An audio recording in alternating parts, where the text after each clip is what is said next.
March is Women's Month, and in this month-long celebration of women's feats and contributions to the world, we thought it apt to highlight extraordinary women from this side of the world. In doing so, we'll be releasing a series of videos where we discuss the influential, inspiring, and powerful females from the Southeast Asia region. For our first episode, we'll look into the BBC 100 Women list, which showcases inspiring and influential women from around the world. Let's discuss who are the Southeast Asians in the BBC 100 Women list. My name is Angeline, and this is the Daily Watch.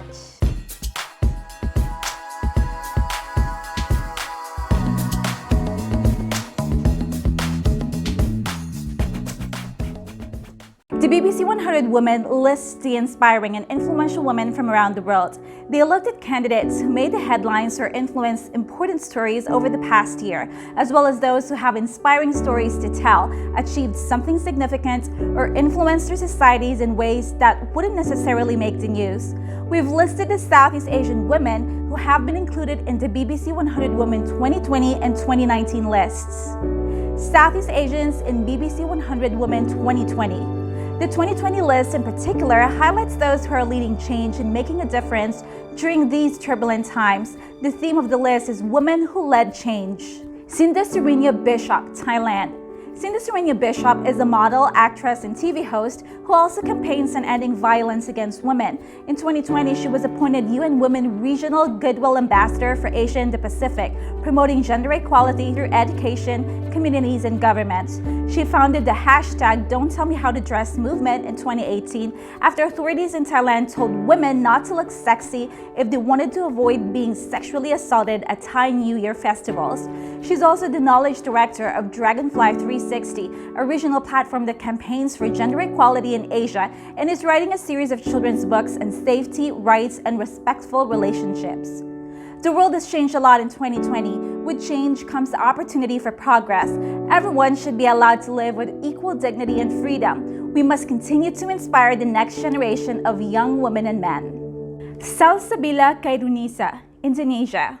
Salsabila is a 17-year-old student from Jakarta, Indonesia. Every Friday, she leads a school strike against deforestation in front of the office of the Ministry of Environment and Forestry. At the age of 15, she co-initiated a youth-led movement, Jaga Rimba. As well as forest preservation, the organization fights for the rights of the indigenous community members who are losing their homes in the Kinipan Forest, one of the last surviving rainforests in Kalimantan. The pandemic has given us a collective consciousness that we are all under the same patriarchal capitalist system that exists for profit. It is time for us to gather in solidarity and lead a green and just recovery. Panusaya Sitijira Watanako, Thailand. Pro-democracy protests have swept through Thailand last year, and students like 22-year-old Panasaya are at the heart of it. She and other activists were arrested for their involvement, but she was later released on bail. A live-streamed video of her arrest shows 4 plainclothes police officers carrying her from the floor of a hotel room, putting her in a wheelchair, and wheeling her out to a police vehicle. Panasaya denies the charges against her, which include sedition. In August, she took to the stage at a student rally and read out a now-famous 10-point manifesto, calling on the monarchy to refrain from interfering in politics. The move was seen as shocking, as Thailand is one of the few countries with a criminal royal defamation law. Anyone criticizing the king, queen, heir apparent, or regent could be jailed for up to 15 years. Everyone is a world changer. No matter what you do or who you are, be confident and make your life worth it. Kochakorn Vorakom, Thailand. Kochakorn Vorakom describes herself as a badass Thai urban landscape architect. She began her work with the aim of pricing apart the cracked pavement of Bangkok's sprawling cityscape and letting the seedlings of fresh ideas burst through. She now works to develop productive uses of public space and is making park-sized cracks in the fight to help megacities cope with climate change. What would more great architecture serve if our entire city is sinking? Before we can further our development, we need to address climate change, but not as a single community, country, or region. We need to act as a unified world. This earth is our home, and the only way to heal her is for us to work as one. Leo Yi Sin, Singapore. Dr. Leo Yee-Sin runs Singapore's state-of-the-art National Center for Infectious Diseases, which is responsible for handling outbreaks of communicable diseases. As well as being at the forefront of the country's battle against COVID-19, she has spent decades improving HIV care in Singapore and leading teams through many outbreaks of infectious diseases, including SARS.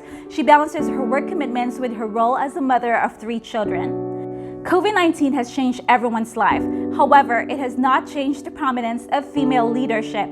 Those countering the virus at the front line are predominantly women, and they do so with courage, strength, and resilience. Michelle Yeoh, Malaysia. Michelle Yeoh broke into acting by performing her own stunts in the men's world of Hong Kong martial arts films. She moved to Hollywood as a Bond girl, starring in Tomorrow Never Dies, and is one of very few actresses from Asia to enjoy a long, successful career in the USA. After more than 30 years in the business, Michelle is securing lucrative roles in the new Avatar films and Marvel's first Asian-led superhero movie, Shang-Chi. She often speaks about the lack of Asian representation in Hollywood, and as a UN Goodwill Ambassador, is working to eradicate poverty by 2030. COVID-19 affects us all, but women are bearing the brunt. Remember, we're not alone. If you're feeling isolated, we must reach out for support. Having a support network is more important than ever. Unsung hero worldwide. In an extraordinary year when countless women around the world have made a sacrifice to help others, the first place on the list is left open to acknowledge their work and to remember those who have lost their lives while making a difference. Though BBC 100 Women cannot name every woman across the globe who has made a contribution, the space is designed to allow you to think of the people who have had an impact on you over the course of 2020. Southeast Asians in BBC 100 Women 2019. The 2019 list explores the question, what would the future look like if it were driven by women? It is within this team, the female feature, that the list was drawn up. Nisha Ayub, Malaysia. At 21, trans woman Nisha Ayub was sentenced to 3 months in a male prison under a provision of Sharia law, which prohibits a male person wearing women's attire or posing as a woman in a public space. Since her release, she has been a tireless advocate for the rights of transgender people in Malaysia, co-founding SEED, the country's first ever trans-led organization, and creating T-Home, which addresses the issue of homelessness for older trans women who are left without family support. She was awarded the U.S. International Women of Courage Award in 2016 for her work. Trans people are just as human as everyone. We cry in tears, we bleed red, we have dreams and hopes. We want to be loved and cared for. We have feelings and emotions as we are your own reflection. We are not asking for special rights, but the same equal rights as others. Dhammananda Bhikkhuni, Thailand. Buddhism is Thailand's most common religion, with some 300,000 Buddhist monks, but female monks, known as bhikkhunis, aren't recognized and are banned from being ordained on Thai soil. So in 2003, Dhammananda Bhikkhuni flew to Sri Lanka to be ordained and returned as Thailand's first female monk. There are now 100 others like her. She is the abbess of Songdhamma Kalyani, the country's first ever all-female Buddhist monastery. We still need to struggle to make the ordination of women in Thailand a reality.